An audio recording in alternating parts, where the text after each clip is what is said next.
पहला अध्याय। श्री सूत जी से शौनक आदि ऋषियों द्वारा प्रश्न करना। मंगलाचरण। जिससे इस जगत की सृष्टि, स्थिति और विलय होता है, जो समस्त पदार्थों में स्थित है, जो अस्तित्व विहीन पदार्थों से अलग है, जो जड़ नहीं अपितु चेतन है, जो परतंत्र नहीं अपितु स्वयं प्रकाश है, जो ब्रह्मा अथवा हिरण्यगर्भ नहीं अपितु अपने संकल्प मात्र से ही जो वेद ज्ञान को देने वाला है, जिसे जानने के लिए बड़े बड़े मनीषी और विद्वान भ्रमित हो जाते हैं। जैसे सूर्य रश्मियों में जल का, जल में स्थल का और स्थल में जल का भ्रम हो जाता है, वैसे ही जिसमें यह त्रिगुणमयी जागृत, स्वप्न और सुषुप्ति सृष्टि मिथ्या होने पर भी वस्तुतः सत्य प्रतीत होती है, उस स्वयं प्रकाश तथा सर्वथा माया से परिपूर्ण होते हुए भी उससे मुक्त रहने वाले परम सत्य स्वरूप परमात्मा का हम ध्यान करते हैं। नैमिषारण्य में एकत्र शौनक आदि ऋषियों ने सूत जी से प्रार्थना की। हे सूत जी, आपने श्री वेद व्यास जी के पास बैठकर सभी पुराणों और धर्म शास्त्रों का अध्ययन किया है। कृपया हमें भी बताइए कि उन पुराणों और धर्म शास्त्रों तथा गुरुजनों के उपदेशों में ऐसा क्या है जिससे कलयुग में निवास करने वाले जीवों का कल्याण हो सके। आप संत समाज के भूषण हैं। आप तो जानते हैं कि इस कलयुग में लोगों की आयु कम है और धर्म कर्म तथा साधना में उनकी रुचि भी नहीं है। लोग आलसी और भौतिकवादी हो गए हैं। इसी कारण वे विविध प्रकार की विघ्न बाधाओं में घिरे रहते हैं। साथ ही धर्म शास्त्र और पुराण भी इतने बड़े हैं कि उन्हें सुनने या पढ़ने का धैर्य भी लोगों में नहीं रह गया है। आप अपनी बुद्धि से उनका सार तत्व हमें बताइए ताकि हमारा कल्याण हो सके। एक अन्य ऋषि ने कहा, हे सूत जी, महामुनि वेद व्यास जी ने श्रीमद् भागवत पुराण में मोक्ष के लिए फल की कामना से रहित श्रेष्ठ धर्म का उल्लेख किया है।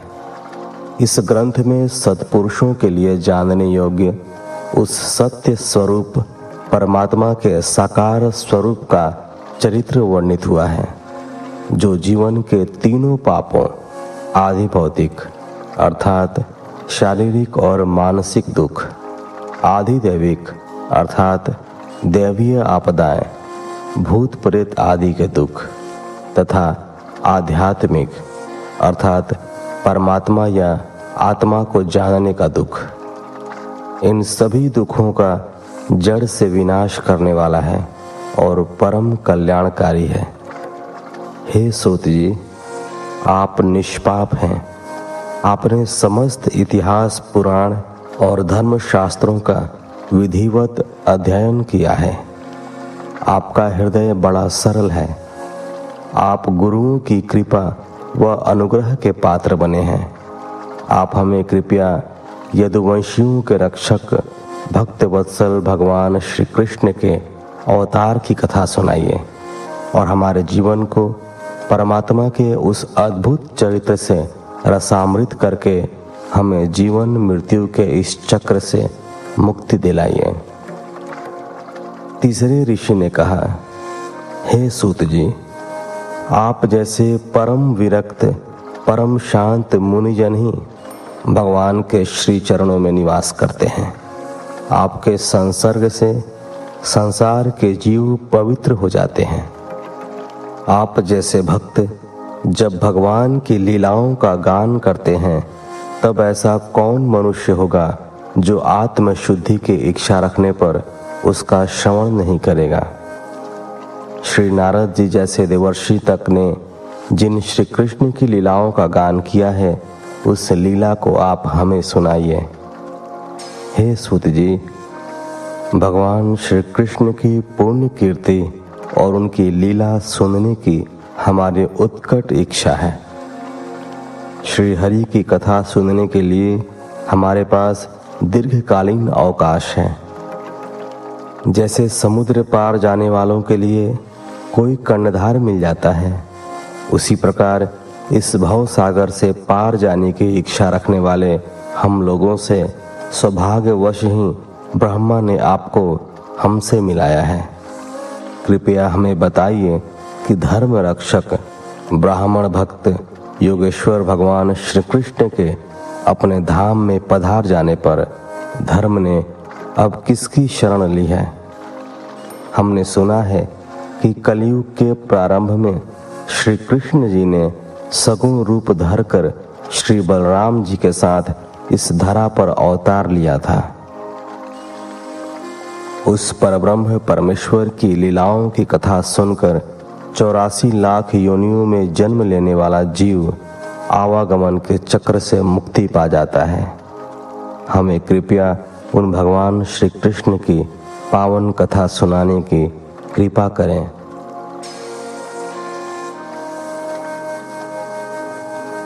दूसरा अध्याय, भगवान की कथा और भक्ति का महत्व। शौनक आदि ऋषियों के प्रश्न सुनकर सूत जी बहुत प्रसन्न हुए। उन्होंने ऋषियों से कहा, जिस समय श्री सुखदेव जी का यज्ञोपवीत संस्कार भी नहीं हुआ था, उन्होंने अकेले ही संन्यास लेने का निर्णय किया। वे वन को जाने लगे तो उनके बिछड़ने के विरह से व्याकुल होकर श्री वेद व्यास जी पुत्र मोह में उन्हें पुकारने लगे, किंतु सुखदेव जी ने उनके पुकारने को अनसुना कर दिया और मन ही मन सोचने लगे कि पिताश्री सांसारिक मोह माया से ग्रसित हो रहे हैं। उसी समय वन के वृक्षों ने व्यास जी से कहा, ऋषिवर, इस संसार में न कोई किसी का पिता है और न किसी का पुत्र। प्रत्येक जीव का यह शरीर सदैव जीवन मृत्यु के आवागमन चक्र में फंसा रहता है।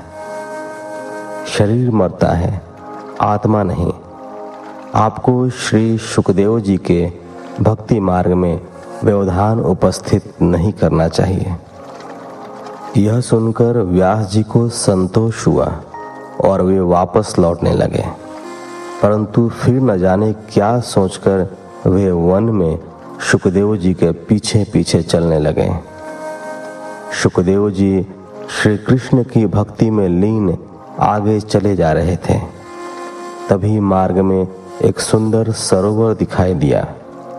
उस सरोवर में कुछ सुंदर स्त्रियां नग्न होकर स्नान कर रही थीं। उन्होंने सुखदेव जी को आते देखा तो किसी प्रकार की लज्जा नहीं की और उसी प्रकार स्नान करती रहीं। सुखदेव जी आगे बढ़ गए। कुछ देर बाद व्यास जी वहां आए तो स्त्रियों ने तत्काल अपने वस्त्र पहन लिए और लज्जा से सिर झुकाकर एक ओर खड़ी हो गईं। व्यास जी ने उनसे पूछा, तुमने मेरे पुत्र को देखकर तो पर्दा नहीं किया और मुझे देखते ही वस्त्र पहन लिए, इसका भेद क्या है? उन स्त्रियों ने कहा, ऋषिवर, आपको स्त्री पुरुष का ज्ञान है, जबकि सुखदेव जी को स्त्री पुरुष का कोई भेद ज्ञात नहीं है। इसलिए हमने उनसे लज्जा नहीं की और आपको देखकर वस्त्र पहन लिए। स्त्रियों के वचन सुनकर व्यास जी सोचने लगे कि निष्प्रिय और निश्चल भाव से जो भक्त परमात्मा में भक्ति रखता है, उसे इस संसार का कोई मोह नहीं रहता। मेरा पुत्र निश्चय ही परमात्मा का भक्त है। भविष्य में यह लोक हित में ही अपना जीवन यापन करके लोगों का कल्याण करेगा। तभी तो इन स्त्रियों ने मेरी नहीं, इसकी प्रशंसा की है। ऐसा विचार कर वे वापस लौट पड़े। सूत जी बोले, ऋषिवर, मनुष्यों के लिए सर्वश्रेष्ठ धर्म वही है जिससे भगवान श्री कृष्ण में भक्ति भाव उत्पन्न होता है। यह ऐसी भक्ति होती है जिसमें किसी लौकिक पदार्थ की कामना नहीं की जाती। इस भक्ति से मनुष्य का हृदय सच्चिदानंद स्वरूप परमात्मा की उपलब्धि से कृतकृत्य हो जाता है। भगवान श्री कृष्ण की रूप माधुरी में समर्पित हो जाने से निष्काम ज्ञान और वैराग्य का जन्म होने लगता है। धर्म का फल है मोक्ष। उसकी सार्थकता भौतिक कामनाओं की पूर्ति में नहीं है। भोग विलास का कर्म केवल इंद्रियों की संतुष्टि के लिए नहीं होता, उसका अर्थ जीवन निर्वाह से होता है। भक्त और भगवान के मध्य जब भेद समाप्त हो जाता है तब मुक्ति हो जाती है। विचारवान पुरुष भगवान के चिंतन से कर्मों के बंधन को काट डालते हैं। हे ऋषियों, पवित्र तीर्थों का सेवन करने से, उनमें श्रद्धा रखने से भगवत कथा में सहज ही रुचि उत्पन्न हो जाती है। भगवान श्री कृष्ण के यश का श्रवण करने तथा उनके नाम का जप कीर्तन करने से जीवन पवित्र हो जाता है। श्रीमद् भागवत और भगवान के भक्तों का निरंतर श्रवण करने से अशुभ वासनाएं तथा विकारों का नाश हो जाता है। चित्त निर्मल हो जाता है। हृदय में आत्म स्वरूप परमात्मा के साक्षात्कार होते ही सारे बंधन स्वयं ही टूट जाते हैं और हृदय परमानंद की अनुभूति से भर जाता है। सूत जी ने आगे कहा, ऋषियों, इस प्रकृति के 3 गुण हैं, सत्व, रज और तम। इन्हीं गुणों से लिप्त इस सृष्टि के उत्पत्ति, स्थिति और विनाश होता है। धर्मशास्त्रों में श्री ब्रह्मा को इस सृष्टि का जनक, श्री विष्णु को पालक और श्री शिव को संहार करने वाला देवता कहा है। परंतु ब्रह्मांड का सत्व गुण ग्रहण करने वाले श्री हरि हैं। तमोगुण से रजोगुण श्रेष्ठ है और रजोगुण से सत्व गुण श्रेष्ठ है। यह सत्व गुण ही भगवान से योग कराने वाला है। प्राचीन काल से ही महात्मा लोग अपने कल्याण अथवा मुक्ति के लिए विशुद्ध रूप परमात्मा श्री हरि की आराधना करते रहे हैं। जो लोग इस भव सागर से पार जाना चाहते हैं, वे न तो किसी की निंदा करते हैं और न किसी का दोष ही देखते हैं। वे भगवान विष्णु और अनेक अंशावतारों में अपने आप को समर्पित करते हैं। वेदों का तात्पर्य श्री कृष्ण से है।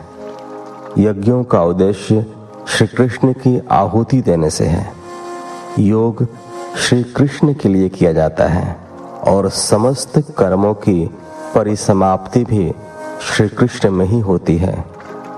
ज्ञान से, तप से, धर्मों के अनुष्ठान से और समस्त गतियों से होने वाले अर्थ की परिणति श्री कृष्ण में ही होती है।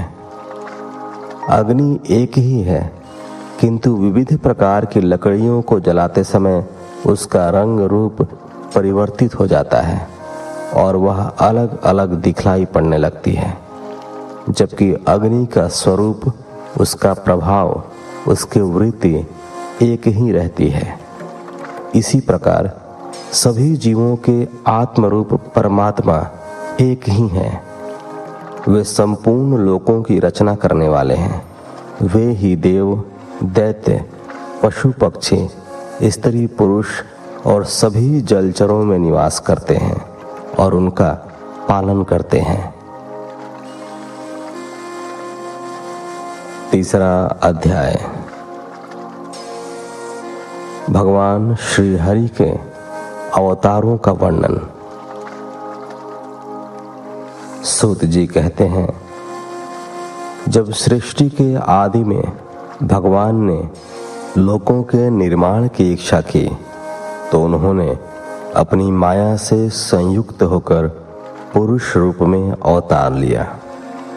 उनका यह पुरुष रूप 16 कलाओं, 10 इंद्रियों, 1 मन और 5 महाभूतों जल, पृथ्वी, अग्नि, वायु और आकाश से परिपूर्ण था। तब वे क्षीर सागर में शेषनाग की शैया पर शयन कर रहे थे। उस समय भगवान ने अपनी योग निद्रा का विस्तार किया। उनकी नाभि से निकले कमल पुष्प पर प्रजापति ब्रह्मा प्रकट हुए। यह पुरुष रूप भगवान नारायण का विराट रूप था। इसी विराट रूप से तीनों लोकों स्वर्ग, पृथ्वी और पाताल की कल्पना की गई है। यह भगवान का विशुद्ध सत्वमय श्रेष्ठ रूप है।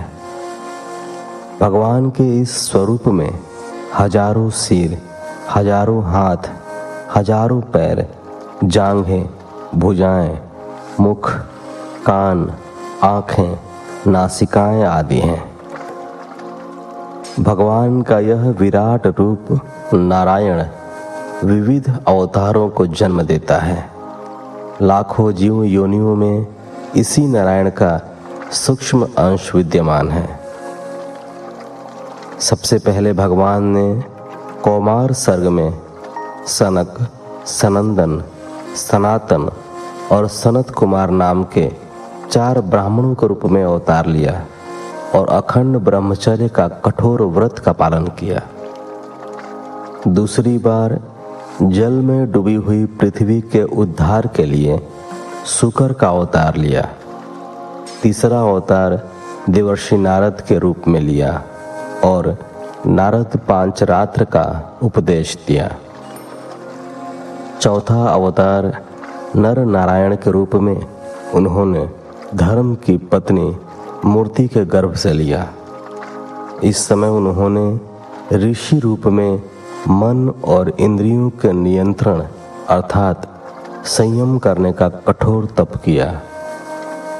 पांचवें अवतार में वे सिद्धों के स्वामी कपिल के रूप में आए।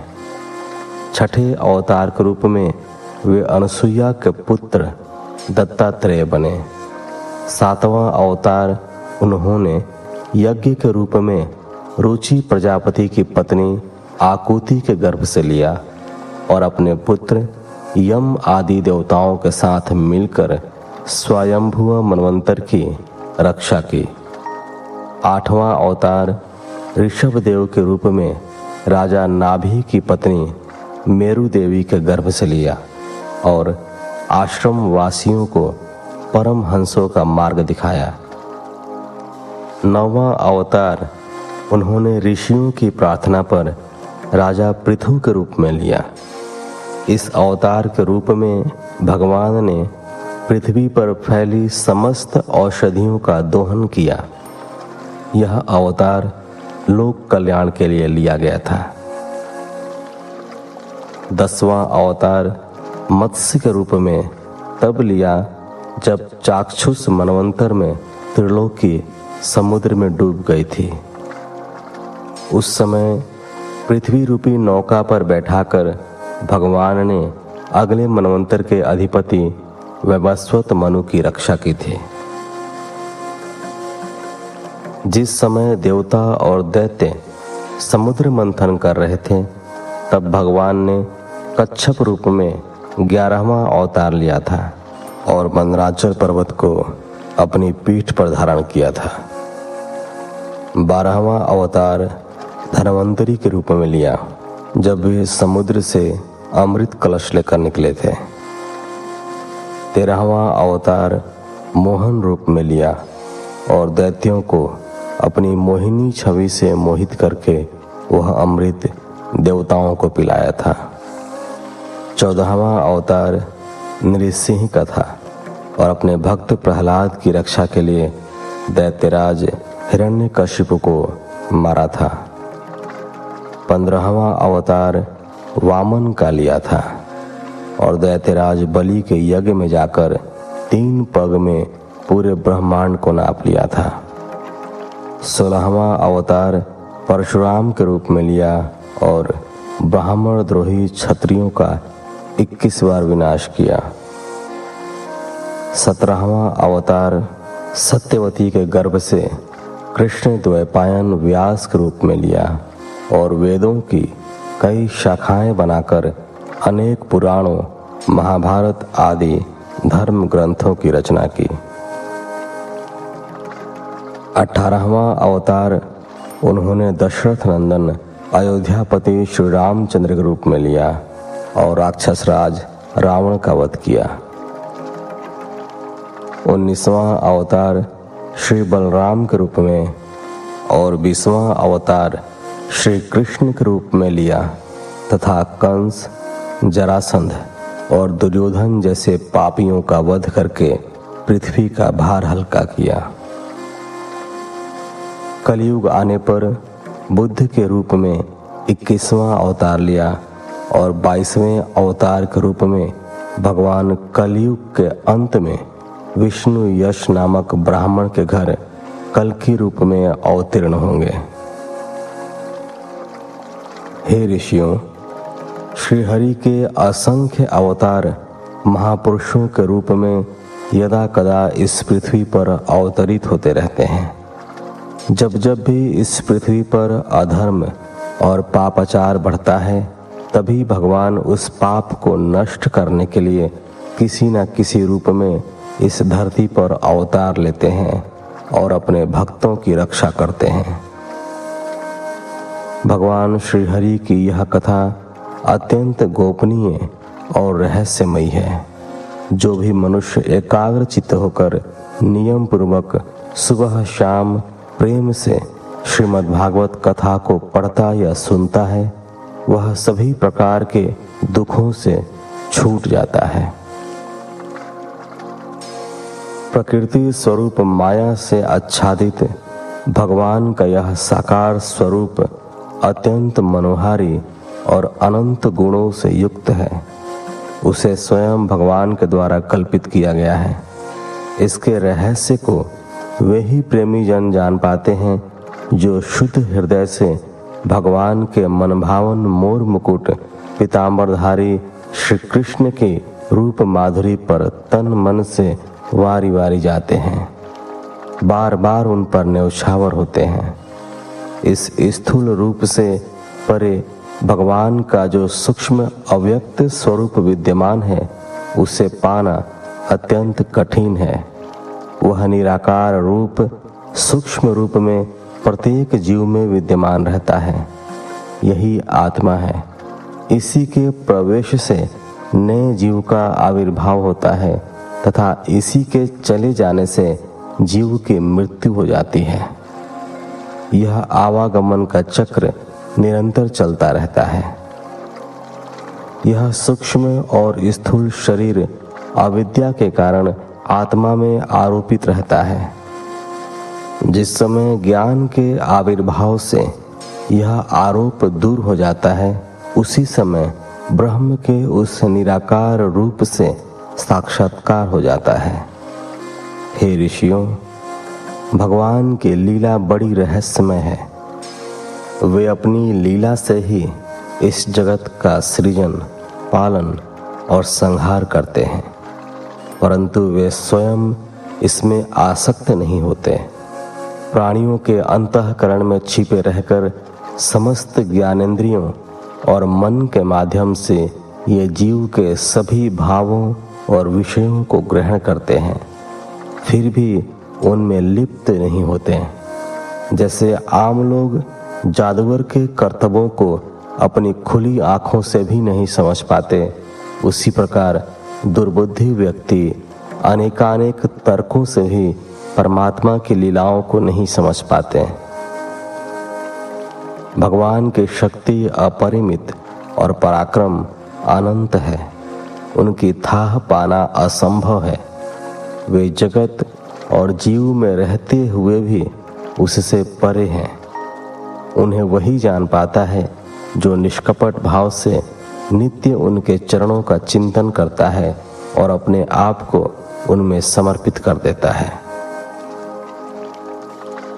ऋषियों, भगवान वेदव्यास जी ने भगवान के पावन चरित्र से परिपूर्ण यह श्रीमद् भागवत नामक पुराण रचा है। उन्होंने इस कल्याणकारी पुराण को लोकहित के लिए अपने पुत्र श्री शुकदेव जी को कंठस्थ कराया था। इसमें समस्त वेदों का सार तत्व विद्यमान है। श्री शुकदेव जी ने इसे राजा परीक्षित को गंगा किनारे बैठकर सुनाया था। उस समय मैं भी वहां उपस्थित था और मुझे भी श्री कृष्ण भगवान का वह महान मनोहारी चरित्र सुनने का सौभाग्य प्राप्त हुआ था। कलयुग में जो लोग अज्ञान रूपी अंधकार में गिरकर अंधे हो रहे हैं, उनके लिए यह पुराण सूर्य की रश्मियों के सदृश प्रकट हुआ है। मेरा जैसा अध्ययन है और जैसी मेरी बुद्धि है, उसी के अनुरूप मैं श्री कृष्ण के इस महान चरित्र को आप सभी विद्वानों को सुनाने का प्रयत्न करूंगा। चौथा अध्याय, महर्षि व्यास द्वारा रचित पुराणों और महाभारत का परिचय। भगवान श्री हरि के अवतारों की कथा सुनकर सभी ऋषि अति प्रसन्न हुए। तब सौनक जी बोले, सूत जी, आपने जो कथा शुकदेव जी को कही थी, वह पुण्यमयी कथा कृपा करके हमें भी सुनाइए। वह कथा किस युग में, किस स्थान पर और किस कारण से हुई थी? श्री शुकदेव जी तो एक स्थान पर अधिक देर तक ठहरते नहीं हैं, फिर वे किस कारण से कथा सुनाने तक रुके रहे? पांडव नंदन राजर्षि परीक्षित का श्री शुकदेव जी के साथ संवाद कैसे हुआ? हमने सुना है कि अभिमन्यु नंदन परीक्षित तो भगवान के बड़े प्रेमी भक्त थे। किस कारण से उन्होंने साम्राज्य लक्ष्मी का परित्याग करके गंगा तट पर मृत्यु पर्यंत अनशन व्रत ग्रहण किया था? सूत जी ने कहा, इस वर्तमान चतुर्युग के तीसरे युग द्वापर में महर्षि पराशर और वसु कन्या सत्यवती के गर्भ से श्री कृष्ण द्वैपायन व्यास जी का जन्म हुआ था। एक दिन सरस्वती नदी के तट पर सूर्योदय के समय वे बैठे हुए थे। वे सोच रहे थे कि धर्म में आस्था न रहने के कारण संसार के लोग श्रद्धाहीन हो जाते हैं। उनकी बुद्धि कर्तव्यों का ठीक प्रकार से पालन नहीं कर पाती है। ऐसे में समस्त वर्णों के लोगों का हित किस प्रकार से हो? इसके लिए सर्वप्रथम उन्होंने एक ही वेद के 4 भेद किए, ऋग्वेद, यजुर्वेद, सामवेद और अथर्ववेद। फिर उन्होंने इतिहास और पुराणों की अलग अलग रचना की। ऐसा उन्होंने इसलिए किया था कि जिन लोगों की स्मरण शक्ति प्रबल नहीं है, वे भी वेदों के मर्म को जान सके। उस समय क्योंकि स्त्रियां परिवार चलाने में, शूद्र दास कर्म करने में और पतित ब्राह्मण अपने हित संधान में ही व्यस्त रहते थे, यही देखकर उन्हें वेदों के अध्ययन और श्रवण से मुक्त रखा गया था। लेकिन व्यास जी ने विचार किया कि कल्याणकारी शास्त्रों के आचरणों में जो लोग भूल कर बैठते हैं, उन्हें भी धर्म लाभ मिले। इसके लिए उन्होंने महाभारत की कथा रची और उसमें वेदों का सार तत्व कथा प्रसंगों के माध्यम से लोगों के सामने प्रस्तुत किया। यद्यपि व्यास जी इस प्रकार अपनी पूरी शक्ति और लगन से प्राणियों के कल्याण में सदैव लगे रहे, किंतु उन्हें तब भी संतोष नहीं हो पा रहा था। सरस्वती नदी के तट पर बैठे वे सोच रहे थे कि उन्होंने महाभारत की रचना करके वेद के मर्म को खोल तो दिया है और स्त्रियों, शूद्रों तथा पाप कर्म में लगी अन्य जातियों को भी धर्म कर्म में लगे रहने का सरल मार्ग बताया है, फिर भी उन्हें संतोष क्यों नहीं हो रहा है? शायद अभी तक उनसे भगवान की प्राप्ति करने वाले धर्म का निरूपण नहीं हो पाया है। उनकी अपूर्णता का कारण संभवतः यही है। श्री कृष्ण द्वैपायन जब अपने को अपूर्ण मानकर खिन्न हो रहे थे, उसी समय वहां देवर्षि नारद आ पहुंचे।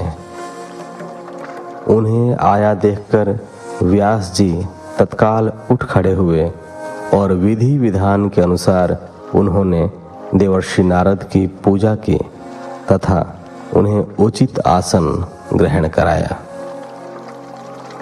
इस प्रकार चौथे अध्याय के साथ इस एपिसोड को यही विराम देते हैं। मिलते हैं आपसे अगले एपिसोड में। तब तक के लिए धन्यवाद। जय श्री हरि।